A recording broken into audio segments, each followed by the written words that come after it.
Buenas tardes, mi nombre es Andrés Felipe Cifuentes Ramos y hoy vengo a exponerles sobre la teoría de la ética y la virtud. Para el desarrollo de este tema, la siguiente exposición contemplará los siguientes puntos. Primero, las ideas generales acerca de la teoría de la ética y la virtud. Segundo, sus principales autores. Tercero, un ejemplo de la vida cotidiana que ilustre de mejor manera estas ideas plasmadas en el punto 1. Y por último, las conclusiones finales a las que la teoría de la ética de la virtud llega. Así que para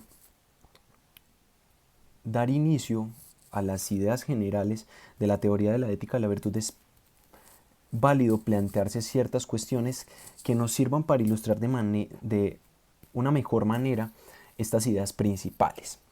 ¿Sí? Así que en una primera aproximación, plantearnos qué es una virtud es bastante lógico y para ello Aristóteles nos ofrece una aproximación, una primera aproximación bastante sencilla y de fácil comprensión. Básicamente, Aristóteles define una virtud como un rasgo del carácter manifestado en la acción individual, que es deseable que una persona tenga. ¿Sí? Esta última parte, que es deseable que una persona tenga, la adiciona Edmund Pincoff, porque la aproximación inicial que da Aristóteles se confunde en ocasiones con la definición de virtud, con la definición de vicio, ya que este término también puede ser incluido dentro de la definición preliminar que otorga Aristóteles. Sin embargo, eh, las virtudes pueden ser entendidas como un término medio entre dos extremos. Un extremo en el que existe bastante de esa virtud y en el otro en el que la presencia de esa virtud es deficiente. ¿Sí? Una vez entendido esto, podemos listar una serie de virtudes como las que define Aristóteles, como por ejemplo el valor, el dominio de sí mismo, la generosidad, la sinceridad y la lealtad entre familia y amigos. ¿Sí? Por ejemplo, en el caso del valor, el valor es el término medio entre dos extremos opuestos. Uno es la temeridad y otro es la cobardía. En uno vemos que hay exceso de esa virtud llamada valor y en el otro hay carencia de esta virtud. ¿Sí? Sin embargo, una vez entendida la definición en la que nos dice que la virtud es un rasgo del carácter que es bueno que la gente tenga, nos da cabida para poder pensar de por qué es bueno que una persona sea valiente, generosa, sincera o leal. ¿Por qué es bueno que la persona tenga esas características? Y para poder comprender esto, si nos remitimos a qué tan valiosas es cada virtud, obviamente nos arrojarán respuestas diferentes. Por ejemplo, el valor es algo bueno porque la vida está llena de peligros y sin valor no podríamos hacerle frente. Como por ejemplo, la generosidad es deseable porque algunos estarían inevitablemente peor que otros y necesitarían ayuda. Si vemos, el valor es una virtud que responde a ciertas cuestiones de la vida y la generosidad corresponde a otras. ¿Sí?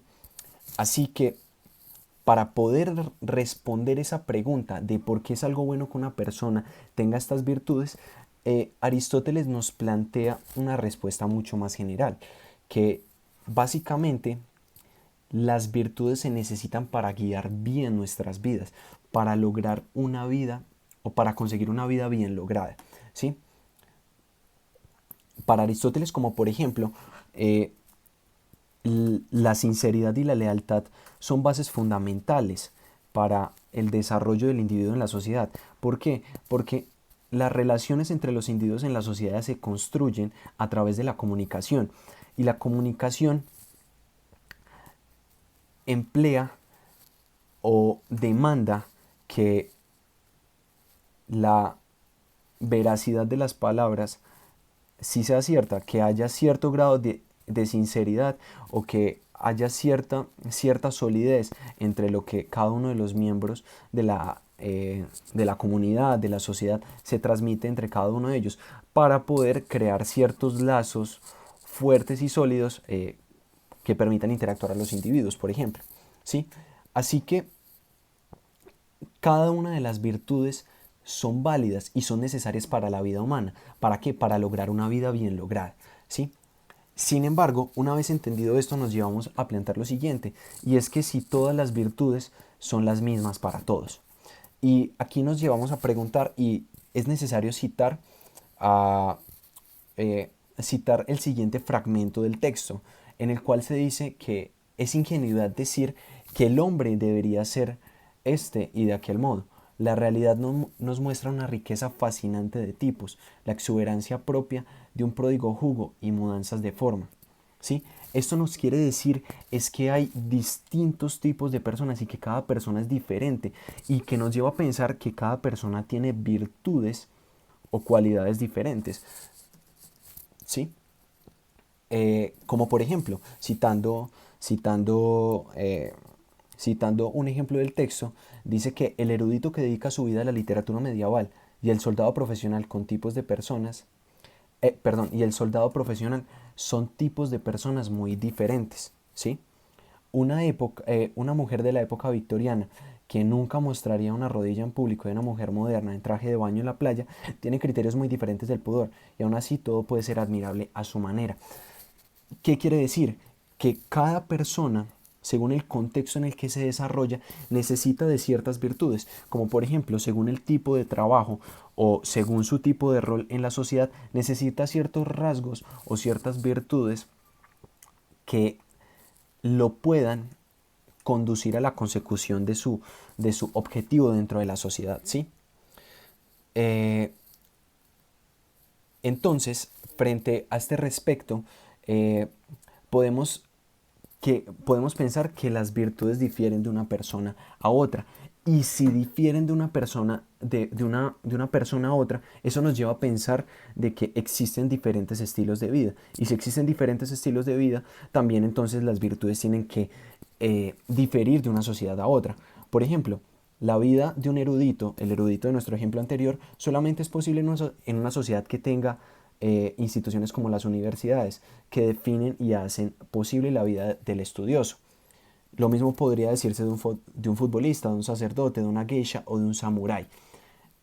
A este respecto, por ejemplo, las sociedades ofrecen sistemas de valores, instituciones y modos de vida dentro de los cuales se forman las vidas individuales. Esto es un rasgo muy importante porque eh, si las virtudes difieren de una persona a otra, las sociedades como sistema de valores e instituciones ofrecen ese entorno ese entorno característico que permiten que el individuo se desarrolle su vida individual dentro de este, valga la redundancia, ¿sí? Así que frente al respecto de toda la idea general que ofrece la teoría de la ética de la virtud, básicamente es entender de que la virtud se define como un punto intermedio entre dos extremos, como ya lo hemos definido anteriormente. Asimismo, entender que esta teoría de la virtud va ligada propiamente al carácter de la persona, ¿sí?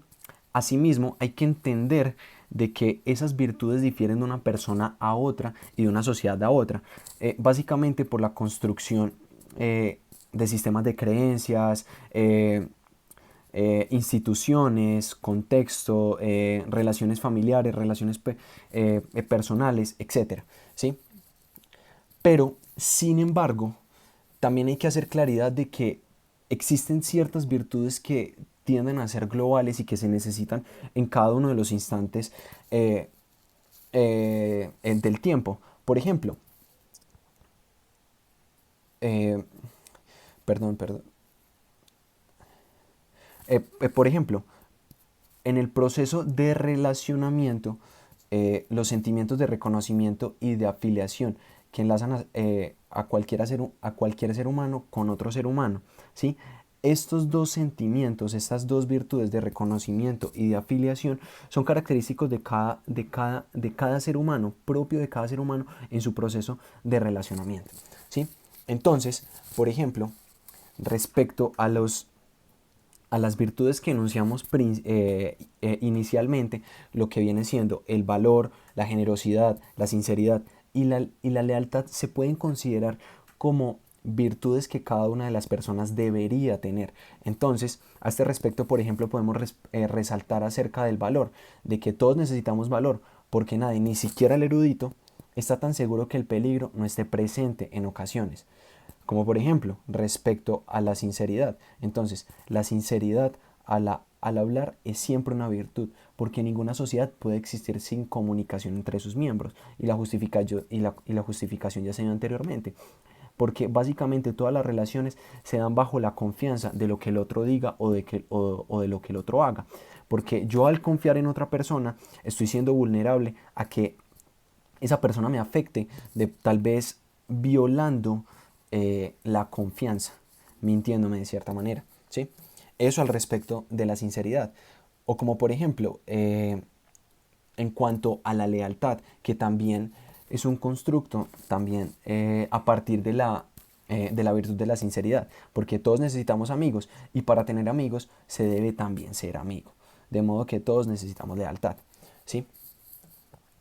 Eh, Así que las virtudes más importantes no son convenciones sociales, sino hechos básicos acerca de nuestra condición humana común, ¿sí?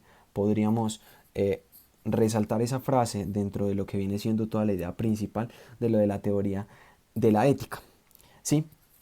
Bueno, acabando ya esta primera parte, podemos pasar a la segunda, que es hablar acerca de de los autores principales. Como ya han podido notar, uno de los autores principales es Aristóteles, ya que toda esta teoría se desarrolla se podría remontar principalmente a la ética nicomaníaca de este autor, que nos plantea varias cuestiones acerca de la virtud como rasgo del carácter, ¿sí?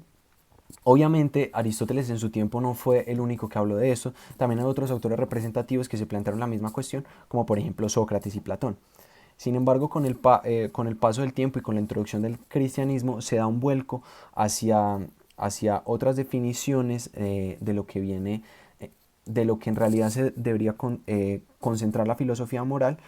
Sin embargo, luego existe otro vuelco más adelante en la historia en lo que ya se aleja como tal de pensar en la virtud, en lo que, cuál es el bien del hombre, a pensar más bien de cuál es la acción correcta. O sea, en vez de preguntarse de cuáles son esos rasgos del carácter que hacen bueno al hombre, en realidad cuál es la acción correcta que debe tomar, eh, cuál es la acción correcta que debe tomar dicho individuo. Eh, por último, haciendo referencia pues a los autores, ya frente a este último planteamiento o hacia esta última concepción de lo que viene siendo la ética, ¿sí? O hacia donde debería enfocarse, aparece Elizabeth Anscombe, que básicamente vuelve y plantea que se debe volcar al planteamiento de la, de la de la filosofía moral de los griegos, volver a esa concepción, debido a que lo último está sustentada en una ley moral sin legislador, ¿sí? Y que básicamente es endeble porque en vez de hablar de virtudes, se hablan de obligaciones y deberes, cosa que no es muy consistente con lo que plantea, ¿sí? Eso frente a los autores representativos. Frente al ejemplo de la vida real, creo que durante el desarrollo de la exposición se han expuesto varios. Por ejemplo, eh, en, el caso, eh, en el caso del erudito y del soldado nazi, que se expone como tal en el texto, que definen como tal el valor. Por ejemplo, para entender la virtud, podríamos citar el ejemplo del soldado nazi. El soldado nazi se podría definir valeroso debido a que está enfrentado en una guerra. Sin embargo, no se puede tomar la acción de este individuo como una virtud, debido a que él está encaminado a, perdón, se se encamina hacia ciertas cuestiones pues que no son buenas. Es decir, su virtud, su valor lo está enfocando hacia malos actos dentro de la sociedad, ¿sí? Por último, dando las conclusiones finales acerca de esta teoría del valor, nos podríamos poner a pensar básicamente de por qué sería correcto o de por qué se debería estudiar como tal la ética del valor. Básicamente, eh, perdón, perdón. Eh, Como conclusión, como ya se los había mencionado, una virtud es un punto intermedio entre dos extremos. También puede ser definida como un rasgo característico de las... un rasgo característico del carácter, ¿sí? Manifestado a través de la acción habitual, ¿sí? También se puede concluir de que cada una eh, de las virtudes en sí mismas son diferentes para cada uno de los individuos, pero que existen ciertas virtudes que son características de todos los individuos porque se necesitan para ciertos desarrollos y construcciones sociales. Y, y por último, no es posible como tal hablar de una teoría de la ética de la virtud debido a ciertas limitaciones dentro de la construcción de esta, ya que se queda corta al momento de explicar ciertas cuestiones, a explicar la cuestión a la inversa, de que como por ejemplo, qué virtud responde o qué virtud está asociada, por ejemplo, a la acción correcta.